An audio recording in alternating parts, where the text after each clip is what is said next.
Shalom Uvracha à tous les auditeurs et à toutes les auditrices. Cette semaine, nous abordons la paracha de Shoftim. À la fin de la paracha de Shoftim, la Torah nous donne une mitzvah intéressante qui est celle de faire la guerre. Certaines mitzvot nécessitent des préliminaires. La mitzvah de faire la guerre nécessite également certains préliminaires.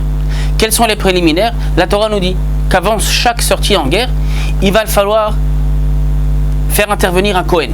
Un Kohen spécial qui a été destiné pour cela, qu'on va appeler le Kohen Mashuach Milchama. Le Kohen qui doit s'occuper des choses qui sont liées à la guerre. Que va faire ce Kohen? Ce Kohen va dire 4 choses. Il va dire, est-ce que tout le monde est prêt pour aller à la guerre? Si certaines personnes ne sont pas prêtes pour aller à la guerre, il va falloir refaire un tri et renvoyer certaines personnes chez elles à la maison. Ces chayalim, ces soldats, ne pourront pas participer à la guerre. Qui sont ces personnes? La Torah nous dit la chose suivante.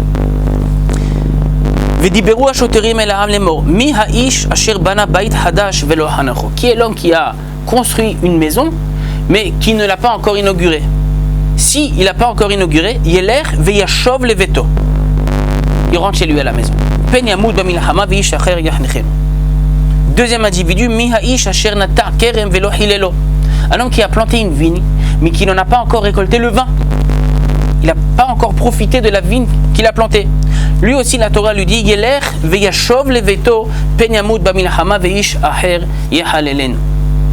Troisième individu, quel est l'homme qui s'est fiancé avec une femme, mais qui ne s'est pas encore marié? Ils sont juste fiancés, mais il n'y a pas eu le shlav, l'étape des nisu'in, du mariage. Lui aussi, de peur qu'il ne meure à la guerre et qu'un autre homme se marie avec sa fiancée, son ex-fiancée. 3 types d'individus bien définis.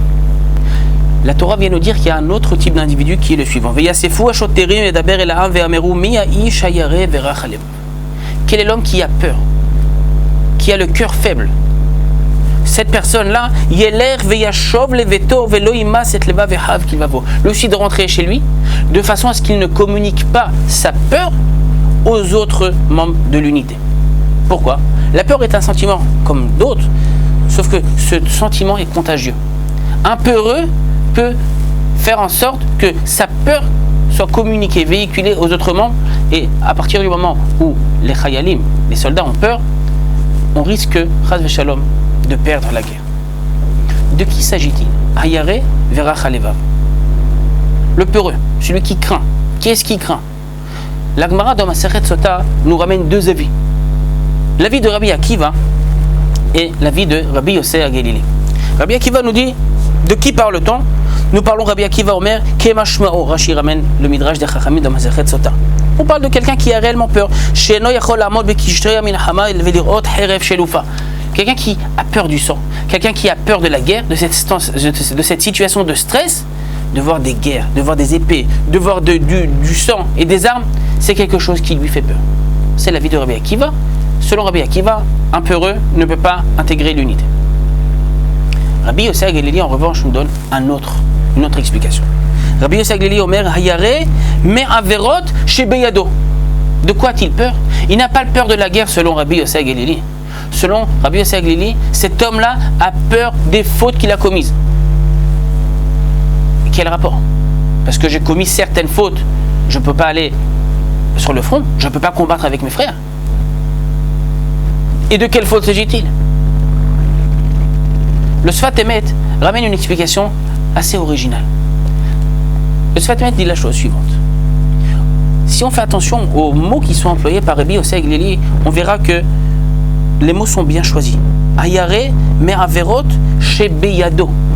Des fautes qu'il a entre sa main. Dans sa main. Qu'est-ce que ça veut dire entre ses mains? Qu'est-ce que ça veut dire avoir des fautes dans ma main? De qui parle-t-on? De quelqu'un qui est Baal Tshuva? De quelqu'un qui fait d'Averot? Rabbi Yossé Agelili, selon le Sfat Emet, nous dit la chose suivante. Nous ne parlons pas de quelqu'un qui est avarian, quelqu'un qui faute. Ce fauteur ne peut pas aller à la guerre. Quelqu'un qui fait de réelles fautes, de grosses fautes et qui ne fait pas de tchouva là-dessus, ne peut pas avoir le privilège de combattre dans les rangs de l'unité de l'armée. Nous parlons de quelqu'un qui a fait des avérotes, et qui a fait également tchouva sur ses avérotes. Sauf que la tchouva qu'il a faite n'est pas totale.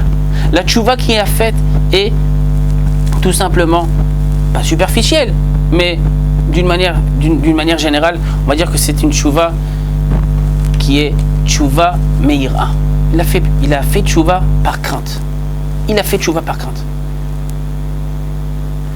Une tchouva comme ça, c'est quelqu'un qui fait tchouva. C'est quelqu'un qui renonce au avérote, mais qui n'a pas totalement effacé la avéra.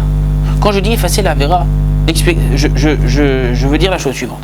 Effacer la avéra, ça veut dire que non seulement je ne refais plus la avéra, mais je n'ai plus envie également de refaire la avéra. Là, en l'occurrence, nous parlons de quelqu'un qui ne fait plus de avérote, mais qui a encore la possibilité, voire même l'envie de faire la avéra. La faute se trouve encore beyado, entre ses mains. Il a l'envie. Si ça se trouve, il va livrer une guerre avec son Yetzer Hara. Parfois, il réussira à vaincre son Yetzer Hara et ne pas tomber dans la faute. D'autres, il pourra même tomber éventuellement et refaire la faute. Et il refera encore tchouva. Mais la faute n'a pas été totalement éradiquée d'entre ses mains. Le potentiel de faute et l'envie de fauter sont présentes. Nous dit Rabbi Yossé Aglili, un homme qui n'a pas éradiqué totalement la faute, ce n'est pas quelqu'un qui peut faire la guerre. Il ne pourra pas participer à aucune opération militaire. Pourquoi? Pour faire la guerre, il faut être propre, il faut être clean. Aucune faute, et non seulement aucune faute, mais aucune faute entre les mains. Faute entre les mains, ce sont des résidus de faute ou des envies de fauter. Quelqu'un qui a des avérotes beyado entre ses mains ne peut pas fauter. Une vraie tchouva est une tchouva qui non seulement efface les fautes qui ont pu être commises, mais également qui nous enlève toute envie de vouloir continuer à fauter. Je ne suis même plus tenté de fauter. La tentation n'existe plus, je l'ai éradiquée. Quelqu'un qui est arrivé à cette étape de la tchouva, c'est quelqu'un qui a fait une tchouva complète, ce qu'on appelle une tchouva me'ahava. Une tchouva complète va non seulement effacer la faute, mais également nous enlever l'envie de faire la avera. Ça, c'est la vraie tchouva. Nous retrouvons un exemple similaire dans la Torah au sujet de Abraham Avinu et de Sarah Imenu. Lorsque les 3 anges vont annoncer à Abraham Avinu que Bezrat Hashem Sarah aura un enfant, le pasuk nous dit que Sarah va titzhak Sarah bekirbah lemor. Sarah s'est mise à sourire. Elle a ri. Par la suite, les anges vont réprimander Abraham Avinu en lui disant Lamazet Sahaka Sarah, pourquoi Sarah a ri? Pourquoi a-t-elle ri? Elle ne croit pas qu'Akadosh peut amener la délivrance, peut donner un enfant même à Sarah qui a 90 ans. Et juste après, la Torah nous dit la chose suivante. Vatechachesh Sarah lomar lo tzahakti. Sarah a nié en bloc et a dit non, je n'ai pas ri. Qu'est-ce que ça veut dire? Marqué noir sur blanc, clairement, un pasouk avant, que Sarah a ri. Qu'est-ce que ça veut dire? Comment Sarah peut-elle dire, qui plus est auprès d'Akadosh Baruch Hu, non, je n'ai pas ri? Bien sûr que tu as ri. Vatitzhak Sarah. L'explication selon le Sfat Emet est la même. Sarah, oui, bien sûr qu'elle a ri. On parle de Sarah Imenu, la première des 4 Imaot qui vont fonder le Ham Israël, qui était plus grande que Avraham Avinu d'un point de vue de la névoie, de la prophétie. On ne parle pas de Chaz Veshalom, Chaz Vechalila, d'un menteur, de Sarah Imenu ou d'une menteuse. Sarah Imenu, bien sûr qu'elle a ri. C'est marqué dans la Torah qu'elle a ri. Elle a fait une tchouva tellement grande, tellement complète, qu'elle est quelque part devenue même quelqu'un d'autre. Je ne suis plus la personne qui a ri. Et non seulement je ne suis plus la personne qui a ri, mais je n'ai même plus envie de rire. Si la situation se reproduit aujourd'hui, je ne rirai pas. Je n'aurai même pas l'envie de rire. C'est éradiquer la vera de la main. Enlever la vera. Non seulement ne plus la faire, mais ne plus avoir envie de la faire. Je suis, comme le dit le Rambam dans Ilchot Teshuvah, je suis quelqu'un d'autre. Je ne suis plus la personne qui a fauté. La nouvelle Sarah que je suis à présent, l'autre Sahakti, je n'ai pas ri. C'était quelqu'un d'autre, ce n'était pas moi. Maintenant, de quelle avérote s'agit-il? Quelles fautes sont suffisamment graves pour que les Hayalim rentrent chez eux à la maison se dispenser de la guerre? La même Gemara qu'on a citée précédemment dans Masechet Soda Daf Memdalet nous dit, on nous parle de quelqu'un, même une petite avéra, regardez jusqu'où ça va aller, chez Sah ben Tfilin shel Yad, les Tfilin shel Rosh.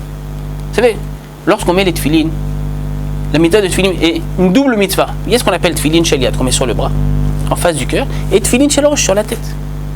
On parle de quelqu'un qui va créer un hefsek, une interruption entre la mitzvah de mettre les tefillin sur le bras et la mitzvah de mettre les tefillin sur la tête.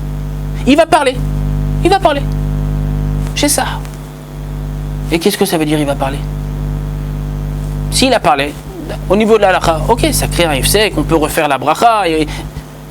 C'est pas la avéra la plus grave qu'on puisse recenser dans toute la Torah. Il y a des avérotes qui sont bien plus graves que celle-là. Quelle est l'idée, quel est le message que les chachamim veulent nous faire passer? Le message est le suivant. Tefillin shel yad, qu'est-ce que ça représente? La main, ce sont les mains qui font, les mains qui agissent. Il s'agit là de l'action. Tefillin shel rosh, sur la tête, c'est là où il y a l'intelligence, le cerveau de l'homme, le sechel. Ce sont les idées, ce sont les marchavot. Il y a l'action et il y a les idées. On parle de quelqu'un qui va créer, volontairement ou non, une interruption entre l'action et les idées. Il peut savoir des choses, mais ne pas les mettre en pratique. Il y a un décalage entre ce qui se passe dans sa tête et ce qui va être appliqué par ses mains. Tefillin shel yad et tefillin shel rosh. Quelqu'un qui ne peut pas mettre en action tout ce qu'il sait, ça peut être un problème. C'est un problème. C'est un problème suffisamment grave que la Torah va nous dire, cet homme-là, yeler veyashov leveto, qu'il rentre chez lui à la maison. On le dit dans la tefila de Aleinu Shabeach, veyadata hayom vahashevota el levavecha. Tu sauras aujourd'hui et tu placeras les choses que tu sais sur ton cœur. Savoir des choses, c'est avec la tête, le sechel. Il y a une première étape qui consiste à connaître certaines choses. La seconde étape consiste à appliquer les choses. Vashevota levavecha. Tefillin shel yad sont en face du cœur. Placer les choses sur mon cœur de manière à les appliquer. Quelqu'un qui va créer une interruption entre tefillin shel yad et tefillin shel rosh, c'est quelqu'un qui ne va pas mettre en application les choses qu'il va avoir, qu'il va savoir. Ça arrive parfois que quelqu'un étudie, il connaît, il sait ce que la Torah et ce que la halakha lui demande, mais qui ne va pas forcément les mettre en application. Il s'agit de quelqu'un qui va créer une interruption. Cette interruption, la Torah voit ça avec gravité. C'est la raison pour laquelle la Torah dit yeler veyashov leveto. Avérotes comme des petites avérotes comme ça, avérotes chez Beyado, des petites avérotes des résidus de avérotes, des petites tentations à l'avérote sont des choses graves. Et c'est ainsi que nous disent les chachamim dans Masechet Yoma. Irure avera kashin me avera. Parfois, ça arrive que l'envie de faire l'avéra ou la simple pensée de l'avéra soit des fois même plus grave que l'avéra. Lorsque nous faisons tchouva, nous devons réparer sur les choses sur deux niveaux. Et au niveau des actions, de ne plus faire l'avéra, et au niveau des pensées, de ne plus non plus avoir envie de vouloir faire l'avéra. Et grâce à cela, Bezrat Hashem, on commence le mois de Elul, le mois des Slichot. On approche lentement mais sûrement de Rosh Hashanah, Yom Adin, Aseret Yom Teshuvah, Yom Kippourim, en se rapprochant chaque jour du mois de Elul, de plus en plus d'Akadosh Baruch Hu, et qu'Akadosh Baruch Hu, Bezrat Hashem, Achazerenu b'teshuvah shelema lefanecha, qui accepte notre teshuvah. Shabbat Shalom à tous et à toutes.